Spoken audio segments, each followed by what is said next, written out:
بسم اللہ الرحمن الرحیم۔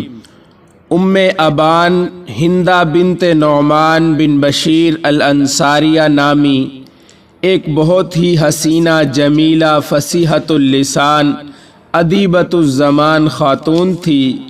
اس کا پہلا نکاح روح بن زمبہ سے ہوا تھا۔ اس کے بعد جبراً حجاج نے اس سے 2 لاکھ درہم پر نکاح کیا، مگر اس کے دل میں حجاج کی نفرت برقرار رہی۔ ایک مرتبہ آئینے میں اپنا حسن و جمال اور حجاج کا موازنہ کرتے ہوئے بے ساختہ فی البدیہہ اس کی زبان پر یہ اشعار جاری ہوئے، جن کا ترجمہ یہ ہے: ہندہ نہیں ہے مگر عربی گھوڑی، جو اچھے گھوڑ کی نسل سے ہے، جس سے ایک خچر نے نکاح کیا۔ جس وقت یہ اشعار پڑھ رہی تھی، حجاج اچانک کمرے میں داخل ہوا اور اس نے یہ اشعار سن لیے تو مارے غصے کے اسے طلاق دے دی اور مہر عبداللہ بن طاہر کی معرفت ادا کر دیا۔ لیکن غیرت مند عورت نے یہ کہتے ہوئے ابو طاہر کو وہ رقم بطور تحفہ دے دی کہ ثقیف کے کتے سے نجات کی بشارت سنانے پر میں یہ خطیر رقم تجھے دیتی ہوں۔ اس کے بعد عبد المالک بن مروان کو اس کے حسن و جمال کی اطلاع ہوئی تو پیغام نکاح دیا۔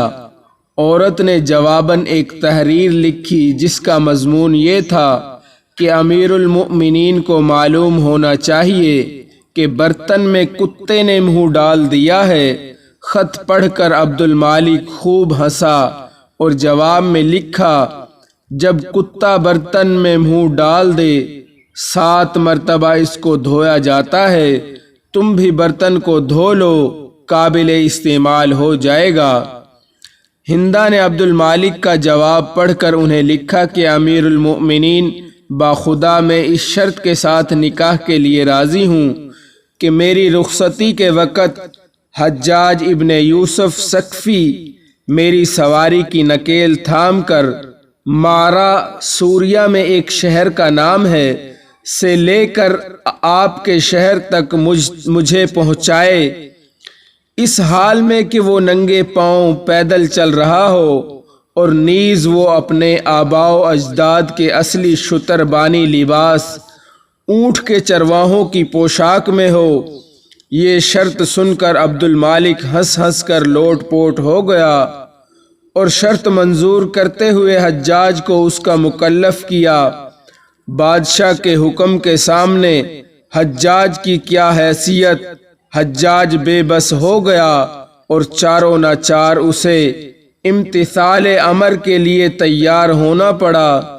چنانچہ حجاج ہندہ کی رخصتی کے دن حاضر ہوا اور ہندہ کی اونٹنی کی نکیل پکڑے ننگے پاؤں شتربانوں کی حیت میں آگے آگے چلنے لگا۔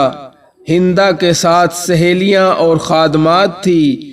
چنانچہ موقع کا فائدہ اٹھاتے ہوئے ہندہ اپنی سہیلیوں اور حیفا کے ساتھ مل کر طنز اور چٹکی بھرتی رہی، حتیٰ کہ حیفا سے کہا: ارے دائیا، ذرا محمل کا پردہ ہٹاؤ۔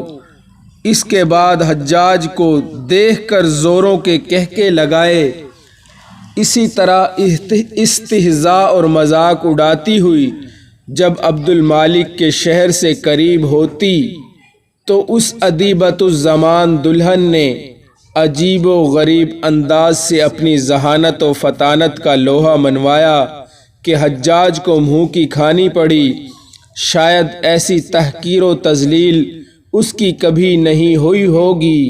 ہوا یہ کہ اس نے چپکے سے 1 دینار نکال کر زمین پر ڈال دیا اور حجاج کو مخاطب کیا: یا جمال، اے شتربان، ہمارا 1 درہم گر گیا ہے، اٹھا کر دے۔